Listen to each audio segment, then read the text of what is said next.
क्या हमारे चैनल पे कोई ऐसा है जिसके बाल पहले बहुत ही हेल्दी, शाइनी, ग्लॉसी, लंबे, काले, घने थे, लेकिन एज के साथ साथ due to environmental factor, health issues, genetic reasons या किसी और कारण की वजह से बाल पतले होते जा रहे हैं, हेयर थिनिंग हो रहा है, रिसीडिंग हेयरलाइन हो रहा है एंड मोटी चोटी पतली होती जा रही है? अगर यस, तो आज का ये वीडियो आपको ज़रूर देखना चाहिए, क्योंकि आज के इस वीडियो में मैं आपकी पतली चोटी को फिक्स करने वाली हूँ।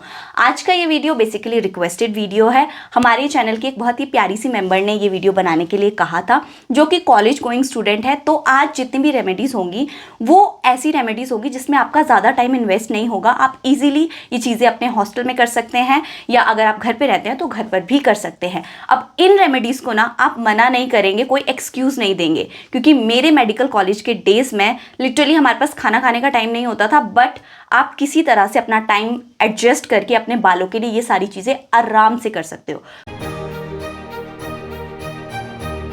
Hi everyone, welcome back to my YouTube channel and thank you so very much for watching Dr. Vingardium.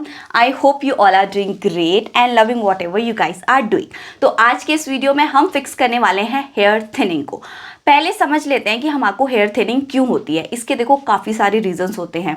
अब जो कॉलेज गोइंग स्टूडेंट्स को हो रही है वो basically nutrition values, health issues या एनवायरमेंटल फैक्टर की वजह से होती है।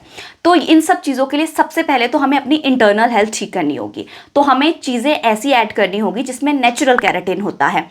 एग हो गया, सनफ्लावर सीड्स हो गए, नट्स हो गए, आलमंड्स हो गए, फ्लैक्स सीड्स हो गए, चिया सीड्स हो गए, ग्रीन लीफी वेजिटेबल्स हो गए। इन सब चीज़ों में ना नेचुरल केराटिन होता है। तो कोशिश करिए कि आप इन सारी चीज़ों को अपनी डाइट में ऐड करिए। अगर आप घर पर ही केराटिन या बायोटिन पाउडर बनाना चाहते हैं, जिसको आपने एवरीडे सिर्फ 1 चम्मच लेना है, तो आप मेरे को कमेंट में ना लिंक लिख दीजिएगा, मैं आपको उसका लिंक प्रोवाइड कर दूंगी। मैंने मेरे चैनल पे ऑलरेडी वीडियो बनाया हुआ है। एंड इट इज़ इम्पॉर्टेंट कि आप अपनी हेल्थ को ना इंटरनली भी ठीक रखें, तभी आप एक्सटर्नल जो एप्लीकेशंस करेंगे उनसे आपको रिजल्ट्स मिलेंगे। तो उसके बाद अभी बात करते हैं हमारे हेयर स्टैंड के बारे में कि हेयर थिनिंग एग्जैक्टली होता कैसे है। देखिए, पहले हमारे बाल सबके हेल्दी ही होते हैं। कई लोगों को जेनेटिक रीज़न की वजह से बाल पतला होता है, लेकिन जिनके बाल पहले मोटे होते हैं उसके बाद पतले होना स्टार्ट होते हैं, उसका रीज़न होता है कि पहले हम घर पर जब रहते हैं सारी चीज़ें हेल्दी खाते हैं, लेकिन जैसे जैसे हमारी एज बढ़ने लगती है हमारी बॉडी में जो न्यूट्रिशंस हैं वो कम होने लगते हैं एंड हमारी बॉडी उसको ज़्यादा यूटिलाइज करने लगती है। तो उसके लिए आपको क्या करना है, हेल्दी चीज़ें खानी है। केराटिन जो केराटिन है वो हमारे बालों का ना एक बेसिक स्ट्रक्चर है, जिसकी वजह से हमारे बालों में हेल्थ आती है, हमारा बाल टूटता नहीं है। लेकिन टाइम के साथ साथ ये केराटिन कम होने लगता है, जिस वजह से बालों में हेयर थिनिंग का प्रॉब्लम होता है, हेयर ब्रेकेज का प्रॉब्लम होता है, बाल उलझने स्टार्ट हो जाते हैं एंड टूटना शुरू हो जाता है उनका।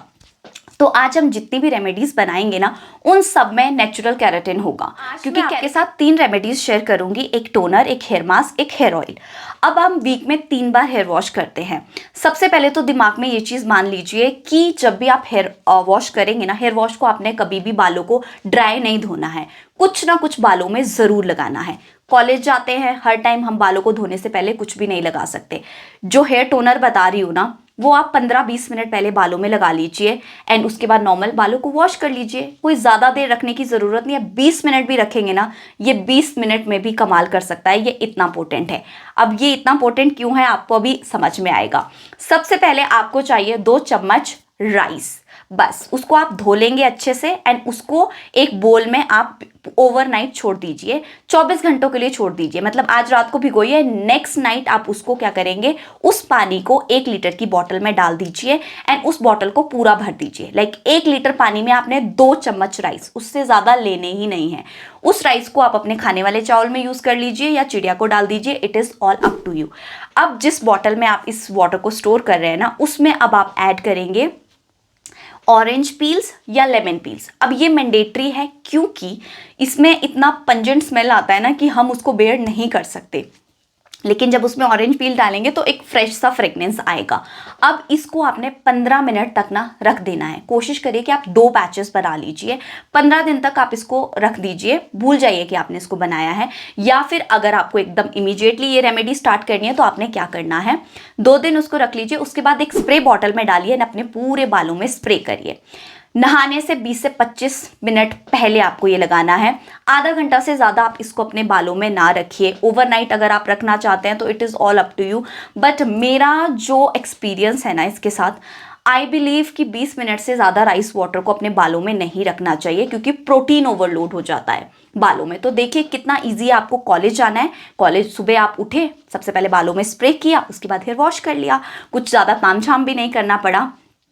अब जैसे कि इनकी कंप्लेंट थी कि इनके बाल बहुत ज़्यादा ड्राई रहते हैं, तो आप क्या करेंगे, जिस स्प्रे बॉटल में इसको आपने पूरा नहीं निकालना है, जितना आपको यूज़ करना है उतना ही निकालिए, एंड उसमें ऐड करेंगे आप 1 से 2 कैप्सूल ऑफ विटामिन ई। अब विटामिन ई क्या होता है, हमारे जो हेयर के बॉन्ड्स होते हैं ना उनको रिपेयर करता है। तो विटामिन ई अब हम सारी रेमेडी में यूज़ करेंगे, तो विटामिन ई कैप्सूल्स तो आपको ज़रूर लाने हैं। एवियन वाले ले लीजिए, बहुत ईजिली केमिस्ट के पास आपको मिल जाएंगे। तो ये आपकी फर्स्ट रेमेडी हो गई।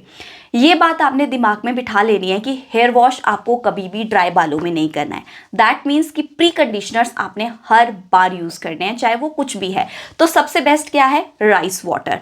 15 दिनों के बाद आप, जब 15 दिन में वो बन जाए आपका राइस वाटर, उसके बाद उसको आप फ्रिज में रख देंगे। उसके बाद आपने उसको बाहर नहीं रखना है, क्योंकि वो बहुत गंदी स्मेल आती है एंड वो हम बेयर नहीं कर सकते। लेकिन 15 दिन तक उसको अच्छे से उसमें फर्मेंटेशन होने दें एंड उसके बाद फ्रिज में रख लीजिए। सेकेंड रेमेडी बनाने के लिए हम लेंगे शैलेट्स, रेड अनियन, दोनों में से कोई सा भी। शैलेट्स होते हैं सांभर अनियन, जो सांभर में डलते हैं। अगर आपके पास वो नहीं है तो छोटा वाला या रेड वाला कोई भी अनियन ले लीजिए, कोई प्रॉब्लम नहीं है। अनियन में ना नेचुरल सल्फर होता है जो ब्रेक डाउन करता है केराटिन हमारे बालों में। एंड अनियन से बेस्ट कोई भी रेमेडी नहीं है हमारे बालों के लिए, अगर हम उसका सही तरह से इस्तेमाल करते हैं तो। अगर आपको बाल मोटे करने हैं ना, तो अनियन एंड राइस वाटर, ये 2 रेमेडीज बस आप करिए, उसके अलावा आपको कुछ करने की ज़रूरत ही नहीं है। यही आपके बालों के लिए सब कर सकते हैं। बट अनियन से क्योंकि हल्का सा फ्रिजीनेस होता है, तो मैं बताती हूँ कि आपको इसको कैसे यूज़ करना है। जो लोग हेयर ऑयल के लिए कंफर्टेबल नहीं है, वो भी मैं आगे चलकर बताऊँगी कि आप हेयर ऑयल की जगह अनियन का यूज़ कैसे कर सकते हैं। आपने क्या लेना है, 2 छोटे अनियन ले लीजिए। अगर छोटा नहीं है तो रेड वाला जो भी अनियन आप घर पर खाते हैं वो ले लीजिए, व्हाइट अनियन यहाँ पर कोई नहीं लेगा। एंड 4 कलियाँ लेंगे हम गार्लिक की। अब गार्लिक क्या करता है, आजकल देखिए हमें बहुत स्वेटिंग होती है बालों में, तो वो क्या करेगा, किसी भी तरह का अगर बैक्टीरियल या फंगल इन्फेक्शन स्कैल्प में हो रहा है तो वो उसको कंट्रोल करेगा। एंड हमारे बालों के जो बॉन्ड्स होते हैं ना उनको भी और ज़्यादा स्ट्रॉन्गर बनाता है। अब जो लोग हॉस्टल में रहते हैं वो क्या करेंगे, घर से, अब देखिए हर वीक हम नहीं आते, 1 महीने के लिए आते हैं, इतना सा जो अनियन है ना, सॉरी ऑयल है ना, वो आपका पूरा महीना चलेगा। आई विल टेल यू कैसे। आपको क्या करना है, अपने हेयर लेंथ के अकॉर्डिंग जितना आपके बालों में, अगर आपके बाल बहुत ज़्यादा लंबे हैं तो आप थोड़ा ज़्यादा ऑयल ले लीजिए, अगर छोटे हैं तो आप थोड़ा कम ऑयल लीजिए। अपने हेयर लेंथ के अकॉर्डिंग ऑयल ले लीजिए, उसमें अनियन एंड गार्लिक को मीडियम फ्लेम पे पकाइए। एंड जब वो हल्का गोल्डन हो जाए तो आपने क्या करना है, जो अनियन ऑयल बन गया ना उसके इक्वल अमाउंट में आपने दूसरा जो भी ऑयल आपने उसमें लिया है, कोशिश करिए कि जो भी ऑयल आप इस्तेमाल कर रहे हैं वो नेचुरल एक्स्ट्रा वर्जिन हो। जैसे मैं हमेशा कोकोनट का natural extra virgin coconut oil use करती हूँ। तो आप कोशिश करिए कि या तो आप सरसों का तेल ले लीजिए, थोड़ा सा निकालना डिफ़िकल्ट हो जाता है सरसों का तेल, तो आप क्या करिए, ऑलिव ऑयल ले लीजिए, कोकोनट ऑयल ले लीजिए, बस नेचुरल होना चाहिए। तो थोड़ा सा इन्वेस्ट कर लीजिए। जो मैं यूज़ करती हूँ वो कोको गुरु का है, 380 का अराउंड वो 1 लीटर आता है, तो वो ऑलमोस्ट 5 से 6 महीना आराम से निकाल देता है। तो ये बना के आपने उसमें इक्वल अमाउंट में डाल देना है नॉर्मल ऑयल। एंड उसके बाद आप इसको 1 महीने तक प्रिजर्व कर सकते हैं, 1 महीने तक इसका इफेक्ट रहता है। आई नो कि फ्रेश जितना अनियन को लेंगे उतना ज़्यादा अच्छे रिजल्ट्स मिलेंगे, बट इट्स ओके, मतलब इतना बुरा नहीं होगा ये ऑयल, ये आपको अच्छे रिजल्ट्स देगा। अब जब भी आपने ऑयलिंग करनी है तो आपने इसमें 1 चम्मच कैस्टर ऑयल, 1 चम्मच कैस्टर ऑयल एंड 2 से 3 आपने इसमें लेने हैं विटामिन ई के कैप्सूल्स, बस। उसके बाद आपने इसको पूरे स्ट्रैंड्स पे नहीं लगाना है, सिर्फ अपने स्कैल्प में आपने इसको हल्का हल्का लगाना है। इस ऑयल को लगाने से पहले बालों को कोम्ब करेंगे, क्योंकि ऑयल लगाने के बाद आप बालों को बिल्कुल कोम्ब नहीं करेंगे, मसाज नहीं करेंगे, बस आपको ये ऐसे ऐसे डिपॉजिट करना है अपनी स्कैल्प पे, दैट्स इट, और कुछ भी करने की ज़रूरत नहीं है। अब कई लोगों को होगा कि यार अनियन से बालों से स्मेल आएगी, ये होगा, तो आपने क्या करना है, आप जब ये हेयर ऑयल लगाएंगे ना तो उसमें आधा लेमन भी स्क्वीज कर लीजिए, नहीं आएगी स्मेल। अब लेमन को लेकर अगर आप डाइसी है तो क्या करिए, जब बालों से आप ये ऑयल निकालेंगे, हेयर वॉश करेंगे, तो 1 जग जिससे आप नहा रहे हैं उसमें आप हाफ लेमन स्क्वीज कर लीजिए एंड उसमें अपने बालों को डिप करिए एंड बालों को अच्छे से, वो बालों में वो लेमन वाला अच्छा सा फ्रेगनेंस आ जाएगा। बट अगर आप उस ऑयल में भी लेमन डाल देंगे ना तो आपका काफ़ी हद तक स्मेल नहीं आएगा। मैं भी यूज़ करती हूँ, कॉलेज डेज में भी यूज़ किया है, किसी को कोई स्मेल नहीं आया। ये हो गई सेकेंड रेमेडी। अब अगर आप ऑयल के लिए कंफर्टेबल नहीं हैं तो इस मास्क पे आइए। थर्ड है जो कि आप संडे को हेयर मास्क लगाएंगे। इस हेयर मास्क को बनाने के लिए आपको चाहिए सिर्फ एग वाइट, क्योंकि आपने कहा था ना कि आपको बालों में बहुत ज़्यादा ड्राइनेस है। अगर आपके बालों में ड्राइनेस नहीं है, एग आपने पहले यूज़ किया है, तो आप होल एग यूज़ करिए। लेकिन अगर आपके बालों में ड्राइनेस है तो आप येलो वाला पार्ट साइड रख दीजिए, नॉर्मल एग लीजिए। एग में आप लेंगे 2 चम्मच हनी, उसके बाद इसमें लेंगे आप 2 चम्मच कर्ड। अगर आप एग के लिए कंफर्टेबल नहीं है तो आप एग को कर्ड से रिप्लेस कर दीजिए, तो आपके हेयर मास्क का मेन इंग्रेडिएंट हो जाएगा कर्ड। अगर आप एग के लिए कंफर्टेबल है तो आप एक एग का हाफ एग वाइट ले लीजिए एंड उसी के इक्वल अमाउंट में कर्ड ले लीजिए। 2 चम्मच लेंगे आप उसमें हनी, 1 चम्मच कैस्टर ऑयल। अब अगर आप अनियन को लेकर कंफर्टेबल नहीं है तो आप एक पूरा अनियन लीजिए, उसमें 2 कलियां डाल दीजिए गार्लिक की, उसको अच्छे से ग्राइंडर में ग्राइंड करिए एंड जूस एक्सट्रैक्ट करिए एंड इस हेयर मास्क में ऐड कर दीजिए। इसमें 2 विटामिन ई, 1 चम्मच कैस्टर ऑयल। मैं फिर से बता देती हूँ, egg, curd, onion juice, honey and vitamin E, ये सारा आपको मिक्स करके अपने बालों में लगाना है संडे वाले दिन। संडे वाले दिन देखो सब फ्री होते हैं, तो आप अपने हॉस्टल में बैठ के अपनी फ्रेंड से लगवा लीजिए, खुद लगा लीजिए, it is all up to you. अब अनियन जो है, अनियन का इस्तेमाल सभी लोगों को करना है जिनको भी हेयर थिनिंग हो रहा है। आप देखोगे कि आपके बालों में ना छोटी छोटी ग्रोथ आना स्टार्ट हो जाएगी, इसको अगर आप रिलीजियसली फॉलो करते हैं तो आई होप आपको ये समझ आया होगा। देखो, एक दिन आपको लगाना है टोनर। अगर आप बीच में कभी भी ऐसा होता है कि यार कई बार आजकल गर्मी आए तो बाल जल्दी जल्दी गंदे हो जाते हैं, तो कोई प्रॉब्लम नहीं है, आप टोनर स्प्रे कर लीजिए, उसके बाद हेयर वॉश कर लीजिए अगर टाइम नहीं है। बट ये ईजीएस्ट मेथड है आपके बालों को वापस से रिकवर करने का। एंड मैंने जितने भी इंग्रेडिएंट्स यूज़ करे हैं ना, सब कुछ केराटिन रिच है। एंड ट्रस्ट मी, आप इसको ना एक बार करके देखिए, आप पूरा 1 महीना कंटिन्यू फॉलो करके देखिए जैसे जैसे मैंने बताया है, एंड उसके बाद मुझे रिजल्ट्स बताइएगा। उससे पहले बताने की ज़रूरत नहीं है, पहले फॉलो करिए, रिजल्ट्स जब मिले तभी बताना, रिजल्ट्स नहीं मिले तब बताना। उसके अलावा कुछ एक चीज़ें जो आपको अपने माइंड में रखनी है। सबसे पहले, आपको बिना किसी प्री कंडीशनर के बालों को वॉश नहीं करना है। नंबर 2, हीटिंग टूल्स को अभी कुछ टाइम के लिए बाय कह दीजिए।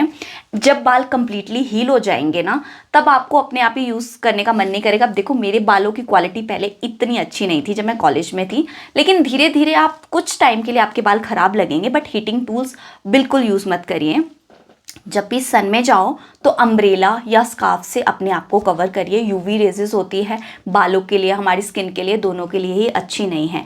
तो अगर ये सारी चीज़ें आप ध्यान में रखते हैं ना, ट्रस्ट मी, आपके बालों को ठीक होने से कोई चीज़ नहीं रोक सकती। बट ये चीज़ें आपने तभी करनी है जब आपको मेरी बातों पे ट्रस्ट हो, जब आपको लगे कि हाँ ये मेरे लिए काम करेगा। अदरवाइज़ ये सब चीज़ें करके कोई भी फ़ायदा नहीं है। तो चलिए, आज के लिए सिर्फ इतना ही। इसके अलावा अगर आपको कोई भी कंफ्यूजन रहा हो, please do let me know in the comment section. See you in my next video. Till then, stay safe, stay healthy.